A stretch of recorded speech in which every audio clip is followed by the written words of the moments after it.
ರೀತಿ ಇದೆ.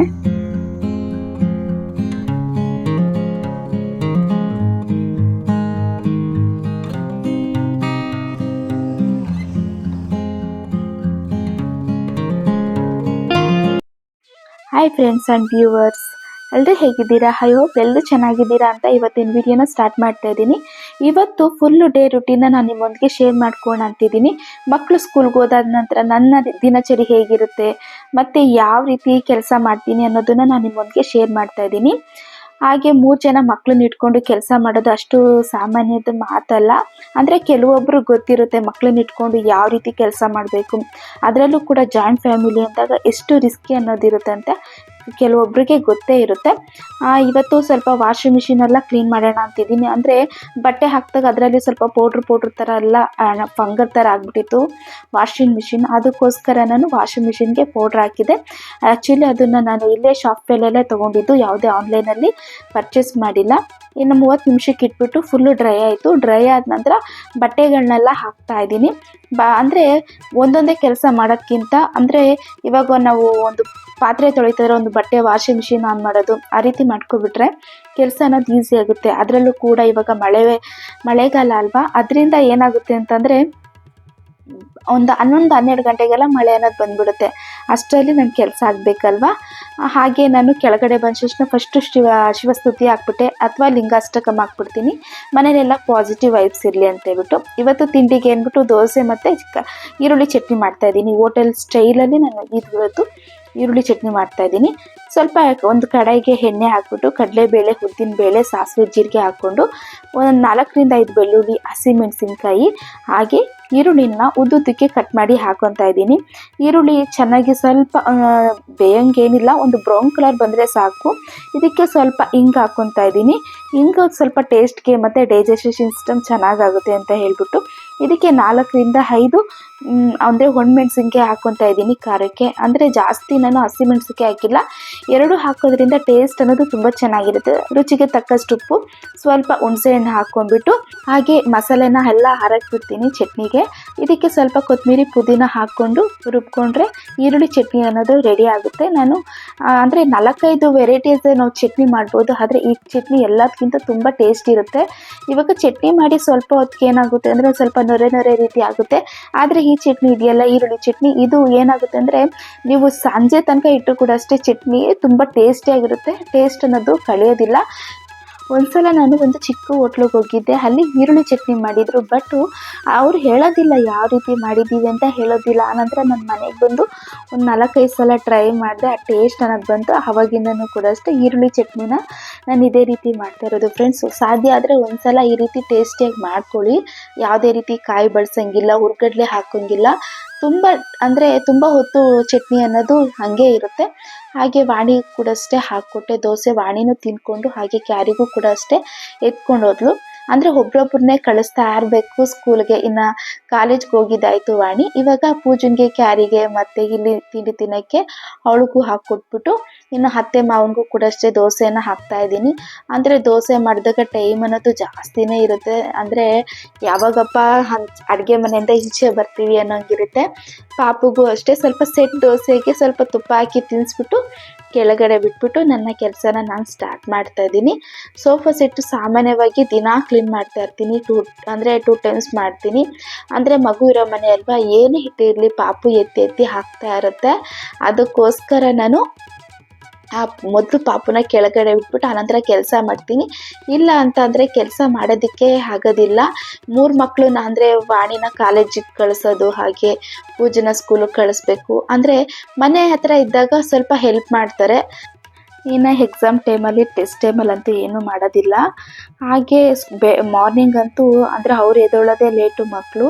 ಇನ್ನು ಕೆಲಸ ಮಾಡು ಅಂತಂದರೆ ಮಕ್ಕಳು ಕೂಡ ಅಷ್ಟೇ ಸ್ವಲ್ಪ ಡಿಸ್ಟರ್ಬ್ ಆಗ್ತಾರೆ. ಆದರೂ ಕೂಡ ಅಷ್ಟೇ ನಾನು ಹೇಳ್ತಾ ಇರ್ತೀನಿ ಕೆಲಸ ಮಾಡಬೇಕು ಹಾಗೆ ಹಿಂಗೆ ಅಂತ. ಆದರೂ ಸ್ವಲ್ಪ ಕಸ ಗುಡಿಸ್ಬಿಟ್ಟು ಹೊರಟೋಗ್ತಾರೆ. ಅಂದರೆ ಅವಾಗೆಲ್ಲ ಅಮ್ಮ ಅಪ್ಪ ಹೇಳೋರು, ಬೆಳಗ್ಗೆ ಎದ್ದ ತಕ್ಷಣ ಮೊದಲು ಅಂದರೆ ಮನೆ ಮುಂದೆ ಎಲ್ಲ ಗುಡಿಸ್ಬೇಕು, ಬಾಗಿಲಿಗೆ ಅರಿಶಿನ ಕುಂಕುಮ ಇಡಬೇಕು, ಅಂದರೆ ಲಕ್ಷ್ಮಿ ಬರುತ್ತೆ ಅಂತ ಹೇಳೋರು. ಅಂದರೆ ಇವಾಗ ಹೆಂಗಾಗಿದೆ ಅಂದರೆ ಡೈಲಿ ರುಟೀನಲ್ಲಿ ಒಂದು ದಿವಸ ಮಾಡಿದ್ರೆ ಇನ್ನೊಂದು ದಿವಸ ಮಾಡೋದಕ್ಕಾಗೋದಿಲ್ಲ. ಯಾಕಂದರೆ ಆ ರೀತಿ ಆಗಿರುತ್ತೆ. ನಮ್ಮ ಮನೇಲಿ ಆದರೆ ಕಂಟಿನ್ಯೂಸ್ ಆಗಿ ಯಾರು ಕೂಡ ಅಷ್ಟೇ ಡೈಲಿ ರೂಟನ್ನು ಅದೇ ರೀತಿ ಮೇಂಟೈನ್ ಮಾಡೋದಕ್ಕಾಗೋದಿಲ್ಲ. ಯಾಕೆ ಅಂತಂದರೆ ಒಂದು ಏಜ್ ಅನ್ನೋದಿರುತ್ತೆ. ಇವಾಗ ಮಕ್ಕಳಾಯ್ತಲ್ವ, ಇವಾಗ ಚಿಕ್ಕ ಮಗು ಇರುತ್ತೆ, ಎಲ್ಲ ಇದ್ದಾಗ ಏನಾಗುತ್ತೆ, ಒಂದು ದಿವಸ ಮಾಡ್ತೀವಿ, ಒಂದು ದಿವಸ ಸ್ಕಿಪ್ ಮಾಡ್ತೀವಿ, ಆ ರೀತಿ ಆಗುತ್ತೆ. ಮೊದಲೆಲ್ಲ ಆದರೆ ಕಂಟಿನ್ಯೂಸ್ ಆಗಿ ಮಾಡ್ಕೊತ ಬರ್ತಿದ್ದೆ. ಇವಾಗ ಹೆಂಗಾಗಿದೆ ಅಂದರೆ ಸ್ವಲ್ಪ ಒಂದು ದಿವಸ ಮಾಡ್ತೀವಿ, ಇನ್ನೊಂದು ದಿವಸ ಬ್ರೇಕ್, ಆ ರೀತಿ ಮಾಡ್ತಾಯಿದ್ದೀನಿ. ಹಂಗೂ ಆ ರೀತಿ ಮಾಡಬಾರ್ದು ಅಂದ್ಕೊತೀನಿ. ಅಂದರೆ ಏನು ಮಾಡೋಕ್ಕಾಗಲ್ಲ. ಈಗಿನ ಫುಡ್ ಇರ್ಬೋದು, ಹಾಗೆ ಮಕ್ಕಳದ್ದು ಟೆನ್ಷನ್ ಇರ್ಬೋದು, ಅಂದರೆ ಸ್ಟ್ರೆಸ್ ತೊಗೊತಾ ಇರ್ತೀವಿ ನಾವು. ಸ್ವಲ್ಪ ಏನಾದರೂ ಆದರೂ ಕೂಡ ಅಷ್ಟೇ ಯೋಚನೆಯನ್ನು ಮಾಡ್ತೀವಿ. ಯೋಚನೆ ಮಾಡಬಾರ್ದು ಅಂದ್ಕೊತೀನಿ, ಬಟ್ ಏನು ಮಾಡೋದಕ್ಕಲ್ಲ, ಆದಾಗೆ ಹಾಗೆ ಬಂದುಬಿಡುತ್ತೆ. ಹಾಗೆ ನಾನು ಏನಾದರೂ ಒಂದು ಕೆಲಸ ಮಾಡ್ತೀನಿ ಅಂತಂದರೆ ಸ್ವಲ್ಪ ಸ್ಲೋ ಆಗಿ ನನ್ನ ಕೆಲಸನ ಮಾಡೋವಂಥದ್ದು. ಅಂದರೆ ನಿಧಾನಕ್ಕೆ ಎಲ್ಲ ಮೂಲೆಗಳಲ್ಲಿ ಗುಡಿಸ್ಕೊಳೋದಾಗಿರ್ಬೋದು, ಹಾಗೆ ನೆಲ ಒರೆಸ್ಕೊಳೋದಾಗಿರ್ಬೋದು, ಆ ರೀತಿ ಮಾಡ್ಕೊತೀನಿ. ಅಂದರೆ ನನಗೆ ಯಾವ ರೀತಿ ಅಂದರೆ 5 ನಿಮಿಷ ಆಗೋ ಕೆಲಸ 10 ನಿಮಿಷ ಆದರೂ ಪರವಾಗಿಲ್ಲ, ನೀಟಾಗಿರಬೇಕು. ಇಲ್ಲ ಅಂತಂದರೆ ಅಯ್ಯೋ ಅಲ್ಲಿ ಕ್ಲೀನ್ ಇಲ್ವಲ್ಲ ಅಂತೇಳ್ಬಿಟ್ಟು, ಅಂದರೆ ನಮ್ಮಮ್ಮ ಹೇಳೋರು, ಅಂದರೆ ನಮ್ಮಪ್ಪ ನಮ್ಮಮ್ಮ ಹೇಳೋರು, ಅಂದರೆ ನಾವು ನೆಲ ಗುಡಿಸ್ಬೇಕಾಗ್ಲಿ, ಮನೆ ಒರೆಸ್ಬೇಕಾಗ್ಲಿ, ಅಂದರೆ ಮೂಲೆ ಬಿಡಬಾರ್ದು, ಅಂದರೆ ಕ್ಲೀನಾಗಿ ಗುಡಿಸ್ಕೊಂಡು ಒರೆಸ್ಕೋಬೇಕು. ಇಲ್ಲ ಅಂತಂದರೆ ಆ ಜಾಗದಲ್ಲಿ ಶನಿ ಮಹಾತ್ಮ ಬಂದು ಕೂತ್ಕೊತಾನೆ ಅಂದ್ಬಿಟ್ಟು ಹೇಳೋರು. ಅದೇ ರೀತಿಯಾಗಿ ನಾನು ಪಾಲಿಸ್ಕೊಂಡು ಬರ್ತಾಯಿದ್ದೀನಿ. ನೆಲ ಒರೆಸ್ಬೇಕಾದ್ರೆ ಯಾವುದೇ ಮೂಲೆ ಕೂಡ ಅಷ್ಟೇ, ಸೋಫಾ ಸೆಟ್ ಆಗಿರ್ಬೋದು, ಚೇರ್ ಆಗಿರ್ಬೋದು, ಮೂಲೆ ಅಂದರೆ ಮೇಯ್ನಾಗಿ ಮೂಲೆ ಅನ್ನೋದನ್ನು ಕ್ಲೀನಾಗಿ ಒರೆಸ್ಕೊತೀನಿ ನಾನು. ಮಕ್ಳಿಗೂ ಕೂಡ ಅಷ್ಟೇ ನಾನು ಇದನ್ನು ಹೇಳೋದು. ಅಂದರೆ ಯಾವಾಗಾದರೂ ಕೆಲಸ ಮಾಡಿದ್ರು ಕೂಡ ಅಷ್ಟೇ, ಗುಡಿಸ್ಬೇಕಾದ್ರೂ ಒರೆಸ್ಬೇಕಾದ್ರೂ ಮೇಯ್ನಾಗಿ ಮೂಲೆ ಅನ್ನೋದನ್ನು ನಾವು ಶುಚಿ ಮಾಡಬೇಕಂತೆ. ಅಂದರೆ ನೆಲ ಒರೆಸೋ ನೀರಿಗೆ ಸ್ವಲ್ಪ ನಾನು ಪೆನೈಲು, ಹಾಗೆ ಸ್ವಲ್ಪ ಕಲ್ಲುಪ್ಪು, ಸ್ವಲ್ಪ ಅರಿಶಿನ ಹಾಕ್ಕೊಂಡು ಒರೆಸ್ಕೊತೀನಿ. ಅಂದರೆ ಡೈಲಿ ಅನ್ನೋದನ್ನು ನಾನು ಮಾಡೋದಿಲ್ಲ. ಅಂದರೆ ವಾರದಲ್ಲಿ 2 ಸಲ ಹಾಕ್ಕೊಂಡು ಅಂದರೆ ಗಂಜಲ ಇದ್ದರೂ, ಹಸುವಿನ ಗಂಜಲ ಇದ್ದರೂ ಕೂಡ ಇನ್ನೂ ತುಂಬ ಒಳ್ಳೆಯದು. ಹಾಕ್ಕೊಂಡು ಒರೆಸೋದ್ರಿಂದ ಪಾಸಿಟಿವ್ ಅನ್ನೋದಿರುತ್ತೆ, ನೆಗೆಟಿವ್ ಅನ್ನೋದು ಜಾಸ್ತಿ ಮನೆಯೊಳಗಡೆ ಬರೋದಿಲ್ಲ. ಅಂದರೆ ಎಲ್ಲರಿಗೂ ಕಷ್ಟ ಇದ್ದೇ ಇರುತ್ತೆ, ಅಂದರೆ ಆದಷ್ಟು ಸ್ವಲ್ಪ ಕಡಿಮೆ ಆಗುತ್ತೆ ಅಂತ. ಹಾಗೆ ಮಳೆ ಎಲ್ಲ ಬರುತ್ತೆ. ಒಂದು 12 ಗಂಟೆ ಮೇಲೆ ನಮ್ಮ ಮನೆ ಕಡೆ ಎಲ್ಲ ದಿನ ಮಳೆ ಬರ್ತಾ ಇದೆ. ಅಂದರೆ ಮಳೆ ಬಂದ್ಬಿಟ್ಟು ಸುತ್ತ ಮರ ಇದೆಯಲ್ಲ, ಅಂದರೆ ಸೀಡ್ಸ್ ಎಲ್ಲ ಮನೆ ಮುಂದೆ ಎಲೆ ಎಲ್ಲ ಬೀಳ್ತಾ ಇದೆ. ಅದಕ್ಕೋಸ್ಕರ ಕ್ಲೀನಾಗಿ ನೀರು ಹಾಕ್ಬಿಟ್ಟು ಸ್ವಲ್ಪ ಅದಕ್ಕೆ ಪೆನೈಲ್ ಹಾಕ್ಬಿಟ್ಟು ಕ್ಲೀನಾಗಿ ಮಾಫ್ ಮಾಡ್ಕೊಂಡ್ಬಿಟ್ಟೆ ನಾನು. ಇನ್ನು ಹೊಸ್ಲಿಗೆಲ್ಲ ಅರಿಶಿನ ಕುಂಕುಮ ಎಲ್ಲ ಇಡ್ತಾಯಿದ್ದೀನಿ. ಅಂದರೆ ಯಾವಾಗಲೂ ಕೂಡ ಅಷ್ಟೇ ಸ್ವಲ್ಪ ಮಾರ್ನಿಂಗ್ ಇಡ್ತಿದ್ದೆ. ಇವತ್ತು ದೋಸೆ ಇಡ್ಲಿ ಮಾಡಿದಾಗ ಕೆಲಸ ಅನ್ನೋದು ಜಾಸ್ತಿ ಇರುತ್ತೆ. ಅದಕ್ಕೋಸ್ಕರ ಅಂದರೆ ಒಂದು 8:30-9 ಗಂಟೆಗೆ ಈ ಕೆಲಸನ ಮಾಡ್ತಾಯಿದ್ದೀನಿ. ಅಂದರೆ ರಂಗೋಲಿನೂ ಕೂಡ ಅಷ್ಟೇ ಸಿಂಪಲ್ಲಾಗಿ ಚಿಕ್ಕ ರಂಗೋಲಿ ಬಿಡ್ತಾಯಿದ್ದೀನಿ. ಏನು ನಮ್ಮ ಪಾಪು ಏನಾದರೂ ಬಂತು ಅಂದರೆ ಆ ರಂಗೋಲಿನೆಲ್ಲ ಫುಲ್ಲು ಅಳಿಸ್ಬಿಡೋದು, ಆ ರೀತಿ ಮಾಡ್ತಾ ಇರುತ್ತೆ. ಅಂದರೆ ಪಾಪು ಬರೋಕ್ಕಿಂತ ಮುಂಚೆ ರಂಗೋಲಿನೆಲ್ಲ ಬಿಡ್ತಾಯಿದ್ದೀನಿ. ಹಾಗೆ ಇವಾಗ ಏನಾಗಿದೆ ಅಂದರೆ ಒಂದೊಂದು ಸಲ ಸೈಕ್ಲೋನ್ ಬರುತ್ತೆ ಅಂತ ಹೇಳ್ತಾರೆ. ಅದರಿಂದ ಆಮೇಲೆ ಒಂದು 11-12 ಗಂಟೆಗೆಲ್ಲ ಮಳೆ ಬಂದುಬಿಡುತ್ತೆ. ಇನ್ನು ಸಂಜೆ ಕೂಡ ಫುಲ್ಲು ಕಂಟಿನ್ಯೂಸ್ ಆಗಿ ನಮ್ಮ ಮನೆ ಕಡೆ ಎಲ್ಲ ಮಳೆ ಅನ್ನೋದು ಬರ್ತಾ ಇದೆ. ಇವತ್ತು ನಾನು 5ರಿಂದ 5 ಮಾಮೂಲಿಯಾಗಿ ರಂಗೋಲಿನ ಬಿಡ್ತಾ ಇರೋದು. ಅಂದರೆ ದೊಡ್ಡ ರಂಗೋಲಿನ ಬಿಡ್ತಾ ಇಲ್ಲ, ಅಂದರೆ ಮಾಮೂಲಿ ಚಿಕ್ಕ ರಂಗೋಲಿ ಅನ್ನೋದನ್ನು ಬಿಡ್ತಾ ಇದ್ದೀನಿ ನಾನು. ಅಂದರೆ ಇದು ಎಲ್ಲರಿಗೂ ಕೂಡ ಅಷ್ಟೇ ಗೊತ್ತಿರುತ್ತಲ್ವ.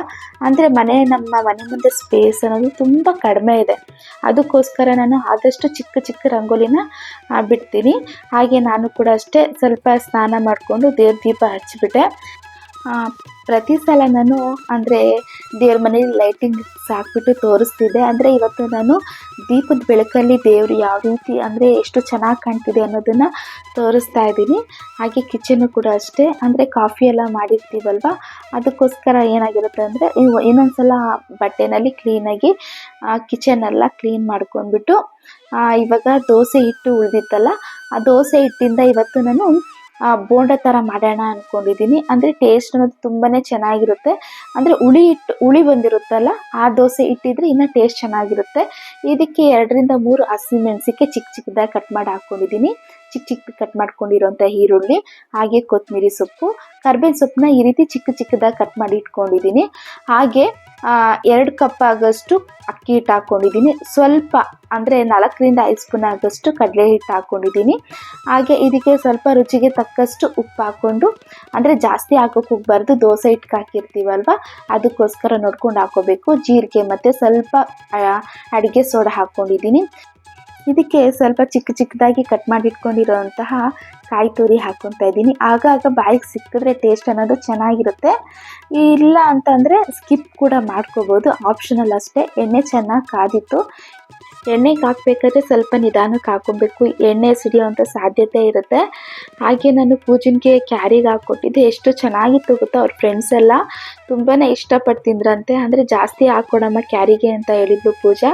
ಅದರಿಂದ ನಾನು ಹಾಕ್ಕೊಟ್ಟಿದ್ದೆ, ಬಿಸಿ ಬಿಸಿಯಾಗಿ ಬೇರೆ ಹಾಕಿ ಕ್ಯಾರಿಗೆ ಹಾಕಿದ್ದೆ. ಅವ್ರ ಫ್ರೆಂಡ್ಸಲ್ಲೂ ಕೂಡ ಅಷ್ಟೇ ತುಂಬಾ ಚೆನ್ನಾಗಿದೆ ಅಂತ ಹೇಳಿದ್ರಂತೆ. ಹಾಗೆ ನೆಕ್ಸ್ಟ್ ಟೈಮ್ ಮತ್ತೆ ಮಾಡಿಸ್ಕೊಬಾ ನಿಮ್ಮ ಅಮ್ಮನ ಕೈಯಲ್ಲಿ ಅಂತ ಹೇಳಿದ್ರಂತೆ.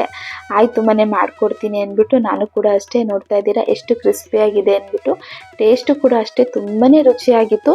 ಒಂದೇ ಥರ ಮಾಡೋದಕ್ಕಿಂತ ಈ ರೀತಿ ಸ್ವಲ್ಪ ಡಿಫ್ರೆಂಟಾಗಿ ಮಕ್ಳಿಗೆ ಮಾಡಿಕೊಟ್ರೆ ಅಂದರೆ ಇಷ್ಟಪಟ್ಟು ತಿಂತಾರೆ. ಅಂದರೆ ಮಕ್ಕಳು ತಿನ್ನೋದ್ರಲ್ಲಿ, ಮನೆಯವರೆಲ್ಲ ತಿನ್ನೋದ್ರಲ್ಲಿ ಕೂಡ ಅಷ್ಟೇ ನಮ್ಗೆ ಖುಷಿ ಕಾಣ್ಬೋದು. ಹಾಗೆ ನಾನು ನೆಕ್ಸ್ಟ್ ಡೇನ ಹಾಗೆ ಕಂಟಿನ್ಯೂಷನ್ ಮಾಡ್ತಾಯಿದ್ದೀನಿ. ಸ್ವಲ್ಪ ಮನೆ ಪೂಜೆ ಎಲ್ಲ ಮುಗಿಸ್ದೆ. ಇವತ್ತು ಒಂದು ಸ್ಪೆಷಲ್ ಅಂದರೆ ಅಡುಗೆ ಮಾಡ್ತಾಯಿದ್ದೀನಿ. ಅಂದರೆ ಸಿಂಪಲ್ ಆಗಿರುತ್ತೆ. ಅಂದರೆ ಇವಾಗ ಎಲ್ರಿಗೂ ಕೂಡ ಅಷ್ಟೇ ಗ್ಯಾಸ್ಟ್ರಿಕ್ಕು, ಅಸಿಡಿಟಿ ಅಂತೆಲ್ಲ ಇರುತ್ತೆ. ಅದಕ್ಕೆಲ್ಲ ಒಂದು ಒಳ್ಳೆ ಏನಪ್ಪ ಒಂದು ಇದೊಂದು, ಆದರೆ ಹೆಸರು ಏನಂತ ನಮಗೆ ಗೊತ್ತಿಲ್ಲ. ನೋಡ್ತಾ ಇರ್ಬೋದು, ಇದು ಬಂದ್ಬಿಟ್ಟು ಬೆಟ್ಟಗಳ ಮಧ್ಯ ಗಿಡಗಳು ಇರುತ್ತಲ್ಲ, ಸೊ ಅಲ್ಲಿ ಬೆಳೆಯುವಂಥದ್ದು ಇದು. ಈ ಮಾವನವ್ರು ಇದ್ದಾರಲ್ಲ, ಅವ್ರು ಬಂದ್ಬಿಟ್ಟು ಮನೆ ದೇವ್ರಿಗೆ ಹೋಗಿದ್ರು. ಅಲ್ಲಿ ಈ ಥರದ್ದೆಲ್ಲ ಜಾಸ್ತಿ ಸಿಗುತ್ತೆ, ಅದಕ್ಕೋಸ್ಕರ ತೊಗೊಂಡು ಬಂದಿದ್ದಾರೆ. ಇದರಲ್ಲಿ ಪಲ್ಯ ಬೇಕಾದ್ರೆ ಮಾಡ್ಬೋದು, ಗೊಜ್ಜು ಬೇಕಾದ್ರೆ ಮಾಡ್ಬೋದು. ತೋರಿಸ್ತೀನಿ ನೋಡಿ ಯಾವ ರೀತಿ ಇದೆ ಅಂತ. ಇದು ಅಂದರೆ ನಿಮ್ಗೇನಾದರೂ ಗೊತ್ತಿದ್ರೆ ಇದ್ರ ಹೆಸರು ನನಗೆ ತಿಳಿಸ್ಬೋದು. ನೋಡಿ ಈ ರೀತಿ ಇದೆ.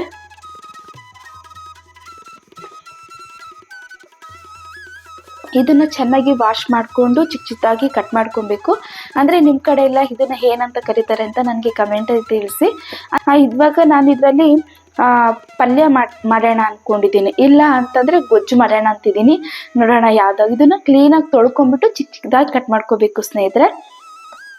ನೋಡ್ತಿದ್ದೀರಲ್ಲ ಸ್ನೇಹಿತರೆ ಎಷ್ಟು ಹಸಿರಾಗಿದೆ ಅಂತ. ಇದ್ರ ಹೆಸರಂತೂ ನನಗಂತೂ ಗೊತ್ತಿಲ್ಲ, ನಿಮ್ಗೇನಾದರೂ ಗೊತ್ತಿದ್ರೆ ಹೇಳಿ. ಇದರಲ್ಲಿ 3 ರೀತಿಯಾಗಿರುತ್ತೆ. ಒಂದು ಎಳೆದು ಕಹಿ ಅಂತೂ ಇರೋದಿಲ್ಲ, ಹಾಗೆ ಮಿಡಲ್ ಇರುತ್ತೆ. ಇದು ಬಂದ್ಬಿಟ್ಟು ತುಂಬಾ ಕಹಿ ಇರುತ್ತೆ. ಚೆನ್ನಾಗಿ ವಾಶ್ ಮಾಡಿಕೊಂಡು ಬೀನ್ಸ್ ಕಟ್ ಮಾಡ್ತೀವಲ್ಲ ಆ ರೀತಿ ಚಿಕ್ಕ ಚಿಕ್ಕದಾಗಿ ಕಟ್ ಮಾಡ್ಕೋಬೇಕು. ಇದು ಯಾವ ರೀತಿ ಇರುತ್ತೆ ಅಂದರೆ ಮಂಗರವಳ್ಳಿ ಬಳ್ಳಿ ಇರುತ್ತಲ್ಲ, ಸೇಮ್ ಅದೇ ರೀತಿಯಾಗಿರುತ್ತೆ. ಬೆನಿಫಿಟ್ಟು ಕೂಡ ಅಷ್ಟೇ ಅದೇ ರೀತಿಯಾಗಿರುತ್ತೆ. ಈ ಥರದ್ದೆಲ್ಲ ಹಳ್ಳಿಗಳ ಕಡೆ ಸಿಗುತ್ತೆ. ಹಾಗೆ ಹೊಲಗಳಲ್ಲಿ ಮತ್ತು ಬೆಟ್ಟ ಇರುತ್ತಲ್ಲ, ಬೆಟ್ಟಗಳಲ್ಲೆಲ್ಲ ಗಿಡಗಳಿರುತ್ತಲ್ಲ ಅಂಥ ಜಾಗದಲ್ಲಿ ಬೆಳೆದಿರುತ್ತೆ. ಇವಾಗಂತೂ ಪಾಟ್ಗಳಲ್ಲೂ ಕೂಡ ಅಷ್ಟೇ ಇದನ್ನು ಬೆಳೆಸ್ಬೋದು. ಅಕಸ್ಮಾತ್ ಗೊತ್ತಾಗಿಲ್ಲ ಅಂತಂದರೆ ನರ್ಸರಿ ಫಾರಮ್ಗಳಲ್ಲೂ ಕೂಡ ಅಷ್ಟೇ ಕೇಳಿದ್ರೆ ಕೊಡ್ತಾರೆ. ಮನೆ ಹತ್ರ ತಗೊಂಡು ಬಂದು ಬೆಳೆಸ್ಬಿಟ್ಟು ಅವಾಗವಾಗ ಅಡುಗೆ ಮಾಡಿಕೊಂಡು ತಿನ್ಬೋದು. ಇದನ್ನು ಒಂದು ಪಾತ್ರೆಗೆ ಹಾಕಿ ಸ್ವಲ್ಪ ನೀರು, ಸ್ವಲ್ಪ ರುಚಿಗೆ ತಕ್ಕಷ್ಟು ಉಪ್ಪು ಹಾಕ್ಬಿಟ್ಟು ಬೇಯಕ್ಕೆ ಇಡ್ತಾ ಇದ್ದೀನಿ.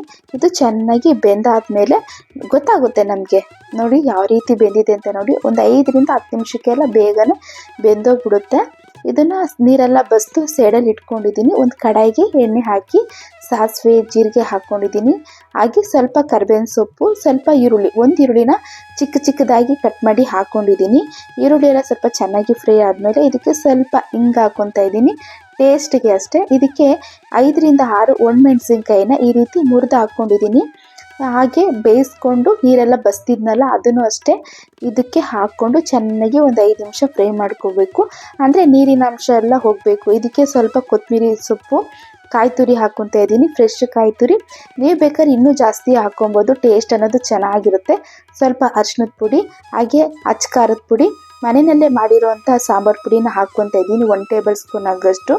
ಒಂದೊಂದನ್ನೇ ಹಾಕ್ಕೊಂಡು 1 ನಿಮಿಷ ಫ್ರೈ ಮಾಡ್ಕೋಬೇಕು. ಆಗ ಟೇಸ್ಟ್ ಅನ್ನೋದು ತುಂಬಾ ಚೆನ್ನಾಗಿರುತ್ತೆ. ಇದಕ್ಕೆ ಸ್ವಲ್ಪ ಕಹಿ ಹೋಗೋದಕ್ಕೆ ಸ್ವಲ್ಪ ಬೆಲ್ಲದ ಪುಡಿನ ಹಾಕ್ಕೊತಾ ಇದ್ದೀನಿ. ಅಂದರೆ ಸಿಹಿ ಬರೋದಿಲ್ಲ, ಕಹಿ ಅನ್ನೋದನ್ನು ಉರಿಯುತ್ತೆ. ಅದಕ್ಕೋಸ್ಕರ ಸ್ವಲ್ಪ ಬೆಲ್ಲದ ಪುಡಿ ಹಾಕ್ಬಿಟ್ಟು 1-2 ನಿಮಿಷ ಚೆನ್ನಾಗಿ ಮಿಕ್ಸ್ ಮಾಡಿಬಿಟ್ರೆ ಪಲ್ಯ ಅನ್ನೋದು ರೆಡಿ ಆಗುತ್ತೆ. ಇದನ್ನು ಅಕ್ಕಿ ರೊಟ್ಟಿ ಜೊತೆ ಮತ್ತು ರಾಗಿ ರೊಟ್ಟಿ ಎಲ್ಲದ್ರ ಜೊತೆ ತಿನ್ಬೋದು. ಹಾಗೆ ಇನ್ನೊಂದು ಸ್ವಲ್ಪ ಕಟ್ ಮಾಡ್ಕೊಂಡಿದ್ಮೇಲೆ ಎತ್ತಿಟ್ಕೊಂಡಿದ್ದೆ. ಇದು ಏನಕ್ಕೆ ಅಂತ ಅಂದರೆ ಕೈ ಗೊಜ್ಜು ಮಾಡೋದಕ್ಕೆ, ಅಂದರೆ ಮುದ್ದೆಗೆ ಬೇಕಲ್ವಾ, ಅದಕ್ಕೋಸ್ಕರ ಇದನ್ನು ನಾನು 2 ರಿಂದ 3 ಸಲ ಚೆನ್ನಾಗಿ ಕ್ಯೂಚಬೇಕು. ಆ ಕಹಿ ಅನ್ನೋದು ಹೋಗಬೇಕು, ಆ ನೊರೆ ಇದೆಯಲ್ಲ ಆ ಕಹಿ ಎಲ್ಲ ಹೋಗಬೇಕು. ಅದಕ್ಕೋಸ್ಕರ 2 ರಿಂದ 3 ಸಲ ವಾಶ್ ಮಾಡಿ ಎತ್ತಿಟ್ಕೊಂಡಿದ್ದೀನಿ. ಈಗ ಅದೇ ಪಾತ್ರೆಗೆ ಖಾರಕ್ಕೆ ಅಂದರೆ ನಾನಿಲ್ಲಿ 7ರಿಂದ 8 ಒಣಮೆಣಸಿನ್ಕಾಯಿನ ಹಾಕ್ಕೊತಾ ಇದ್ದೀನಿ. 7ರಿಂದ 8 ಹಾಗೆ ಬೆಳ್ಳುಳ್ಳಿನ ಚೆಚ್ಕೊಂಡಿದ್ದೀನಿ. ಹಾಗೆ ಈರುಳ್ಳಿನ ಉದ್ದುದ್ದು ಕಟ್ ಮಾಡಿ ಚೆನ್ನಾಗಿ ಈ ರೀತಿ ಕೈಯಲ್ಲಿ ಕಿವುಚ್ಕೊತಾ ಇದ್ದೀನಿ. ಕೆಲವೊಬ್ರಿಗೆ ಇದು ಹೊಸ ಅಡುಗೆ ಅನಿಸ್ಬೋದು, ಅಂದರೆ ಹೆಲ್ತ್ಗೆ ತುಂಬಾ ಒಳ್ಳೆಯದು. ಅಂದರೆ ಈ ಥರ ಸಿಕ್ಕಿದ್ರೆ ಯಾರು ಕೂಡ ಅಷ್ಟೇ ಬಿಡಬೇಡಿ, ಒಂದ್ಸಲ ಈ ರೀತಿ ಅಡುಗೆ ಮಾಡ್ಕೊಂಡು ತಿಂದರೆ ಚೆನ್ನಾಗಿರುತ್ತೆ ಹೆಲ್ತ್ಗೆ. ಹಾಗೆ ಇದಕ್ಕೆ ಸ್ವಲ್ಪ ಕೊತ್ತಂಬರಿ, ಹುಣಸೆಹಣ್ಣು, ಕಟ್ ಮಾಡಿ ಇಟ್ಕೊಂಡಿರೋಂಥ ಈರುಳ್ಳಿನ ಹಾಕಿ ಚೆನ್ನಾಗಿ ಈ ರೀತಿ ಕಿವುಚ್ಕೋಬೇಕು. ಕೈ ಅನ್ನೋದು ಅಂದರೆ ಎಲ್ಲ ಲಾಸ್ಟಲ್ಲಿ ಅಂದರೆ ಕಿವುಚಿದೆಲ್ಲ ಆದಮೇಲೆ ಸೋಪ್ ಹಾಕಿ ವಾಶ್ ಮಾಡ್ಕೊಂಡ್ಬಿಟ್ರೆ ಕೈ ಅನ್ನೋದು ಖಾರ ಬರೋದಿಲ್ಲ. ಹಸಿಮೆಣಸಿನ್ಕಾಯಲ್ಲಿ ಮಾಡ್ತೀವಂದರೆ ಕೈ ಖಾರ ಆಗುತ್ತೆ. ಒಣಮೆಣಸಿನ್ಕಾಯಲ್ಲಿ ಮಾಡೋದ್ರಿಂದ ಕೈ ಖಾರ ಆಗೋದಿಲ್ಲ, ಆದಷ್ಟು ಕಡಿಮೆ ಇರುತ್ತೆ. ಹಾಗೆ ಗ್ಯಾಸ್ಟ್ರಿಕ್ಕು ಬರೋದಿಲ್ಲ. ಇದಕ್ಕೆ ರುಚಿಗೆ ತಕ್ಕಷ್ಟು ಉಪ್ಪು ಹಾಕ್ಕೊಂಡು ಚೆನ್ನಾಗಿ ಈ ರೀತಿ ಮಿಕ್ಸ್ ಮಾಡ್ಕೊತಾ ಇದ್ದೀನಿ. ಮಿಕ್ಸ್ ಮಾಡಿಕೊಂಡು ಎಷ್ಟು ಬೇಕೋ ಅಷ್ಟು ನೀರು ಹಾಕ್ಕೊಬೋದು ಬೇಕಂದರೆ ಹಾಕ್ಕೊಂಡು, ಅಂದರೆ ಉಪ್ಪು ಹುಳಿ ಖಾರ ಎಲ್ಲ ನೋಡ್ಕೊಬೋದು. ಅಂದರೆ ಕೈಗೆ ಹಾಕ್ಕೊಂಡು ಟೇಸ್ಟ್ ನೋಡಿ ಇಷ್ಟೇ. ಅಂದರೆ ಉಪ್ಪು ಕಡಿಮೆ ಇತ್ತು ಅಂದರೆ ಉಪ್ಪು ಹಾಕ್ಕೊಬೋದು, ಹುಳಿ ಕಡಿಮೆ ಇತ್ತು ಅಂದರೆ ಸ್ವಲ್ಪ ಹುಣಸೆಹಣ್ಣು ಹಾಕ್ಕೊಳ್ಳಿ, ಖಾರ ಕಡಿಮೆ ಇತ್ತು ಅಂದರೆ 1-2 ಒಣಮೆಣಸಿನ್ಕಾಯಿ ಹಾಕ್ಕೊಂಡು ಚೆನ್ನಾಗಿ ಈ ರೀತಿ ಮಿಕ್ಸ್ ಮಾಡಿಕೊಂಡ್ರೆ ಕೈಗೊಜ್ಜು ಅನ್ನೋದು ರೆಡಿ ಆಗುತ್ತೆ. ಇದಕ್ಕೆ ಕಾಂಬಿನೇಷನ್ ಆಗಿ ಮುದ್ದೆ ಮಾಡ್ಕೊತಾ ಇದ್ದೀನಿ. ಮುದ್ದೆ ಅಂದರೆ ತುಂಬಾ ಚೆನ್ನಾಗಿರುತ್ತೆ, ಅನ್ನಕ್ಕೂ ಕೂಡ ಅಷ್ಟೇ ತುಂಬಾ ಚೆನ್ನಾಗಿರುತ್ತೆ. ಪಲ್ಯಕ್ಕೆ ಅಂದರೆ ರೊಟ್ಟಿ ಚೆನ್ನಾಗಿರುತ್ತೆ, ಅಂದರೆ ಅಕ್ಕಿ ರೊಟ್ಟಿ, ಹಾಗೆ ರಾಗಿ ರೊಟ್ಟಿ, ಜೋಳದ ರೊಟ್ಟಿ ತುಂಬಾ ಚೆನ್ನಾಗಿರುತ್ತೆ. ಒಂದ್ಸಲ ಟ್ರೈ ಮಾಡಿ ನೋಡಿ, ಎಷ್ಟು ರುಚಿಯಾಗಿರುತ್ತೆ ಅಂದರೆ ಹೆಲ್ತ್ಗೂ ಕೂಡ ಅಷ್ಟೇ ತುಂಬಾ ಒಳ್ಳೆಯದು. ಇನ್ನು ನಮ್ಮ ಯಜಮಾನ್ರಂತೂ 3 ಟೈಮ್ ಇದನ್ನೇ ತಿಂದರು, ಅವ್ರಿಗೆ ತುಂಬಾ ಇಷ್ಟ ಆಯಿತು. ಬೆಳಗ್ಗೆಗೂ ಕೂಡ ಅಷ್ಟೇ ಬಿಸಿ ಬಿಸಿ ಅನ್ನಕ್ಕೆ ಗೊಜ್ಜು ಮತ್ತು ಪಲ್ಯ ತಿಂದರು.